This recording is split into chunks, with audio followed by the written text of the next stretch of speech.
I caught my wife cheating with my son's teacher during parent-teacher conference night. She giggled. You never listen anyway. I looked at the teacher and said, I hope you like substitute work you're being reported. He went pale as my wife tried to chase me down. Thursday nights were supposed to be ordinary. They were supposed to be the quiet, forgettable kind. The kind where the most exciting thing was reheating leftover lasagna and listening to the dishwasher hum while the TV played reruns nobody really watched. They were the last real breath of the week before the storm of Friday deadlines and weekend chores. And for as long as I can remember, they were mine. Just mine. But that Thursday night, well, that one split my life clean in two. It started like any other. I was running late from work again. I manage a warehouse just south of Meridian, Idaho. It's not glamorous, and it's never quiet, but it pays the mortgage. That day, the forklift jammed again, and one of the new guys mislabeled half a shipment going to Spokane. By the time I got home, it was dark, and my dinner was cold. Alina was in the kitchen. She didn't look up when I came in. She was leaning over her phone, thumbs flying across the screen like she was conducting some urgent business that couldn't wait. I dropped my keys in the bowl by the door and kicked off my boots. She barely blinked. You're gonna want to change. The school thing starts at 30. I frowned. School thing? Alina didn't respond right away. She kept texting for a few more seconds, then finally set the phone down, brushing her long brown hair over one shoulder. The parent-teacher conferences. Hollow Pines Middle. For Braden. My stomach dropped. I thought you said you couldn't go this year. I muttered, peeling off my jacket. She grabbed a coat from the rack. I changed my mind. Her voice was flat, unreadable. I studied her for a second. She dressed nicer than usual. Light makeup, earrings, a red blouse I hadn't seen in a while. Nothing flashy, but enough to notice. I probably should have asked something, but I didn't. That was my problem. I didn't ask anymore. Somewhere between raising a kid and making ends meet, I stopped asking questions. I just assumed everything was fine until it wasn't. The drive to Hollow Pines was silent. I glanced over once or twice, but she stared out the window, her arms folded tightly across her chest. I could feel something in the air, thick and quiet, like the kind of calm that comes before a bad storm rolls over the horizon. Braden had started 7th grade that fall. He was a quiet kid, all heart, but sensitive. He loved drawing old battlefields and tinkering with his model train set. He'd once told me his dream was to be a museum curator. Not an astronaut or athlete. No, a curator. He was wired differently, and I respected that about him. We parked in the lot outside the school just as other parents were filing in. The building looked like every middle school you've ever seen. Brick, faded banners for past science fairs, a flag hanging still in the windless night. Alina was already halfway to the entrance before I even locked the car. The meetings started like they always did. We went from room to room, each teacher giving us the usual blend of polite optimism and vague concern. He's bright but shy. He's quiet but participates when encouraged. Sometimes I need to stay on task. I'd heard it all before. Alina barely said a word. She smiled when appropriate, nodded once or twice. But she wasn't really there. She was somewhere else entirely. Our last stop was history. Mr. Carl Densmore's classroom was tucked into the far end of the second floor, past the trophy cases and vending machines. The lights inside were still on, the door slightly ajar. We knocked, stepped in. Densmore stood from behind his desk and walked over with a wide grin. He was younger than I expected, mid-30s maybe, with tousled dark hair and a thin frame. He wore one of those tweed jackets with the elbow patches, like he was trying to channel some Ivy League professor vibe. Too cool for Hollow Pines, in other words. Mr. and Mrs. Webb, he said, smiling. Glad you could make it. Something about the way he said that rubbed me wrong. Not what he said, but how he said it. He shook my hand, then turned to Alina. And that's when it happened. That pause. That brief, unmistakable flicker in his eyes when he saw her. It was subtle, half a second too long, a change in his smile. But I saw it. She smiled back. Not wide. Not flirtatious. Just enough. Enough to tell me there was something I didn't know. Carl motioned for us to sit. I took the chair closest to the door. Alina sat beside me, crossing her legs slowly, like she was performing for someone. Braden's been doing great, Carl began. He's got a good head on his shoulders. A little reserved, sure, but he's thoughtful. He connects dots in class that most kids his age would miss. I gave a half smile. We've always tried to feed his curiosity. Carl nodded, but his eyes hadn't left Alina. She was doing that thing where she tugged at her sleeve, like she was nervous, or pretending to be. Either way, it didn't feel right. I shifted in my seat, feeling the weight of something crawling up my spine. Carl kept talking, something about participation and essay structure. I stopped listening. Alina reached into her purse, pulled out her phone, tapped the screen, glanced down. I didn't mean to look, but I caught it anyway. Just a flash of a text. Last week was incredible. I can't stop thinking about it. See, I stopped breathing. It was like time froze. My ears buzzed, my hands clenched without realizing. I looked up at Alina. She noticed. Her eyes widened. Just slightly. but enough to know she knew what I saw. I stared at her for a long second, then at Carl. He didn't look back. He kept talking, like nothing happened, like the walls weren't closing in. I stood up. The chair scraped the floor, loud and sharp. I think we're done here, I said. Carl blinked. Is everything? I said we're done. Alina stood quickly. James, let's talk outside. You never listen anyway, she said, cutting me off. Her voice barely above a whisper, but clear. Cold. I stared at her. This woman I'd shared a bed with for 14 years. This woman gave birth to my son, who once danced barefoot in our kitchen to bad country music while holding a bowl of popcorn. And now here she was. Cold. Distant. Hiding. I turned to Carl. My voice was low. Measured. I hope you like substitute work. You're being reported. The color drained from his face. I didn't wait. I walked out, my boots pounding the tile.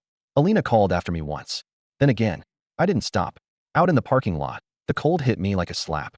I leaned against the car, trying to breathe. My hands were shaking. My chest felt like someone had dropped a brick on it. Alina came out moments later. She ran toward me, her voice high, panicked. James, please. Let's talk. I didn't even look at her. You lied to me, I said quietly. You lied to Brayden. She stepped closer. I didn't mean for it to happen. It wasn't supposed to. No, I said. Don't insult me with that.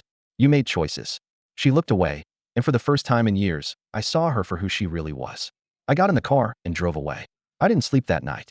I lay there on the couch in the dark, the ceiling fan spinning slowly above me, casting shadows that looked like they were chasing each other in circles. My stomach was twisted in knots. My throat is dry.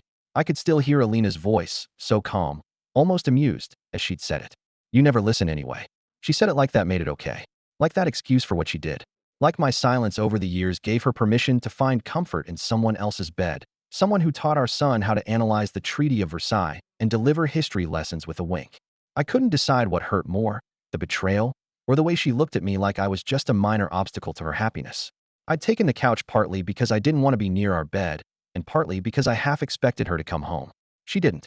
The house was quiet. Too quiet. No humming from the old fridge, no wind rustling the fence out back. The quiet stretched and curled itself around my chest like a fist. I couldn't even bring myself to cry. Just stared at the wall until the room turned gray with the sunrise. Around 7:15, the front door opened. I sat up, stiff and groggy. It was Brayden. He stood in the doorway, backpack still over one shoulder, confusion written all over his face. Mom dropped me off early. Said you'd take me. I blinked, unsure how to respond. He looked around, noticing the blanket on the couch, the bags under my eyes, the silence. Dad, what happened? I wanted to tell him something simple. A clean lie. Something like, we're just having a disagreement. But I couldn't do it. I couldn't keep pretending for him, not after what happened. I patted the spot next to me. He sat, and I could feel how tense he was. His knees bounced. He looked so much like Alina in the way he curled his fingers under his sleeves when he was nervous. I swallowed hard. Bray, I said slowly. Something happened last night. Something bad. He didn't say anything. Just looked at me, eyes wide. Your mom, she's been spending time with someone. Someone she shouldn't be. He was quiet for a moment. Then he asked, almost whispering, who? My throat closed up. I didn't want to say it. Didn't want to be the one to wreck his whole view of the world in one sentence. But it was too late to back out. Mr. Densmore.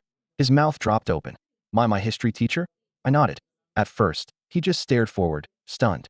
Then, slowly, like a cup tipping over in slow motion, his shoulders started to shake. He didn't cry loudly. He didn't scream or throw anything. He just folded in on himself, eyes locked on the carpet, tears falling silently down his cheeks. I put a hand on his back. He didn't push me away. After a while, he finally spoke, voice cracking. She said he was just helping me. She said he was mentoring me. I didn't know what to say to that. She told Aunt Robin he was good for our family. I heard her say that last week when I was supposed to be asleep. I closed my eyes. My fists clenched at my sides. I had no idea he'd already heard something. That he'd been walking around with that sick feeling in his gut and no words to name it. We'll get through this, I said softly. He didn't respond. I let him stay home that day. I called the school and told them we had a family emergency. The woman on the other end said she understood, but I could hear in her voice that she already knew. The gossip mill in middle schools runs fast, especially when a teacher suddenly takes an indefinite leave of absence. That same day, I went to the district office and filed a formal complaint. I didn't hold back. I laid it all out in the report.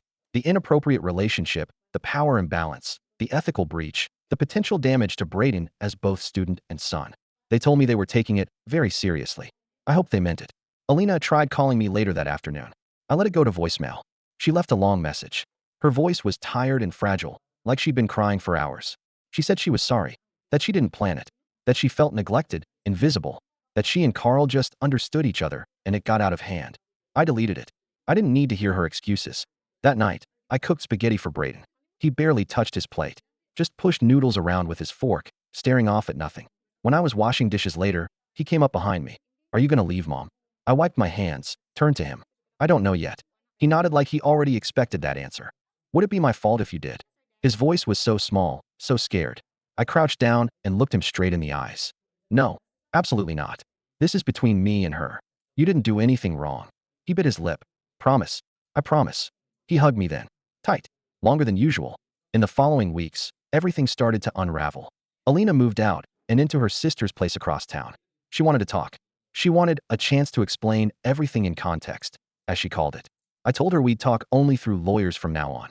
Braden didn't want to see her at first. Said he felt betrayed, which isn't a word most kids his age throw around lightly. Carl Densmore resigned officially 2 weeks later.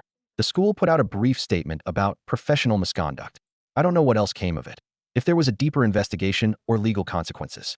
I didn't ask. I just wanted him gone. What hit me hardest wasn't just the betrayal. It was realizing how long I'd been living on autopilot. The missed conversations. The lack of touch. The way we passed each other in the hallway like ghosts in our own home. I kept telling myself it was just the grind of married life. That this was what everyone went through after a decade or so. You settle. You hold the line. But I was wrong. She'd slipped away from me slowly, and I hadn't even noticed until the ground collapsed beneath me. The papers came in a brown envelope, thick and impersonal. I'd been sitting at the dining room table, alone, again, going through our utility bills and half-filled custody forms when the doorbell rang. The process server was polite, young, probably not more than 22. He handed me the envelope with the kind of awkward silence that says, "Sorry, man, I don't want to be here either." Inside were Alina's divorce filings. It didn't surprise me, but it still hit like a body blow. The paperwork made it real in a way nothing else had. Real ink on real paper, spelling out the end of 14 years, for vacations, 2 dogs, and 1 child who still didn't know where he fit in any of it. She wanted shared custody. That was the part that twisted me up. She wanted Braden 50-50. Like nothing had happened. Like her little fling with his teacher hadn't burned our son's trust to the ground. Like he was a piece of furniture to be divided evenly between us. I called my lawyer, Marcus Bentley, a guy I knew through a friend at work. He'd handled some messy cases before. Divorces, custody disputes, business splits. No nonsense, and surprisingly kind for someone in that line of work.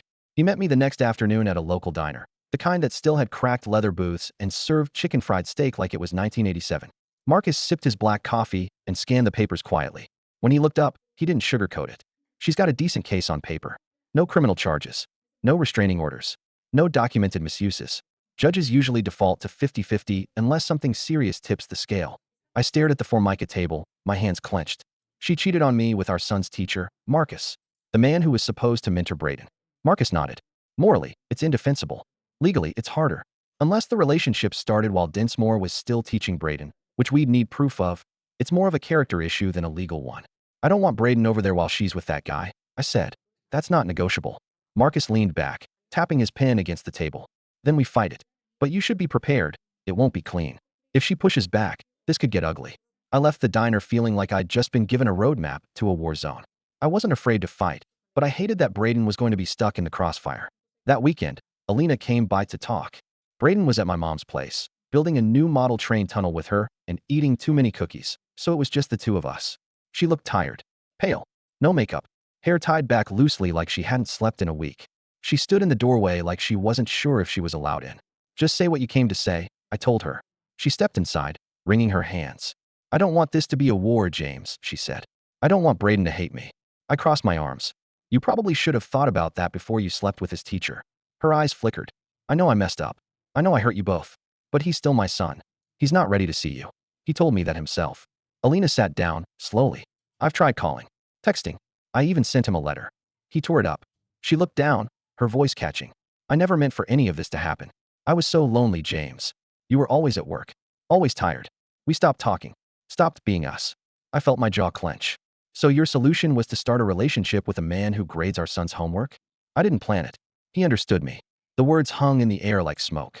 I'm not saying it was right, she added quickly. It wasn't. It was selfish. But it felt good to be seen. To feel like someone actually heard me. I shook my head. You know what? That's the part that pisses me off the most. I know I wasn't perfect. But you never once told me you were drowning. You never said, James, I'm lonely. You just went behind my back and lit a match. She blinked fast, trying to hold back tears. I stood there, staring at this woman I used to know like the back of my hand. And now she felt like a stranger in my house. I'm filing for full custody, I said flatly. You can visit. Supervised. But until Braden says he's ready to see you, that's how it's gonna be. Her face crumpled. You can't do that. I already did. The court date came faster than I expected. I walked in with Marcus, dressed in my best suit, black, stiff, uncomfortable. Alina sat across from us, flanked by her attorney. She didn't look at me once. Braden didn't have to testify, thank God. The judge reviewed our affidavits, listened to both lawyers, and studied a folder filled with texts and statements. We had screenshots. We had a timeline. And we had Braden's letter, his own words, carefully written, saying he didn't feel safe or supported at his mother's place. When the judge granted me temporary full custody, Alina started to cry. Not a quiet cry, either, the kind that turns heads in a courtroom. Her attorney leaned over, whispering something, but she just shook her head and buried her face in her hands. I should have felt victorious, but all I felt was exhaustion. This wasn't winning. This was survival. Braden came home from school that day and asked if she'd gotten to keep anything. She'll have weekends, eventually, I told him. But only if you want that. He nodded, quiet for a while. I don't hate her, he said finally. I just don't trust her anymore. I ruffled his hair. That's fair. The weeks passed slowly after that. Braden started sleeping better. He smiled a little more. Went back to drawing maps and fixing up his train layout.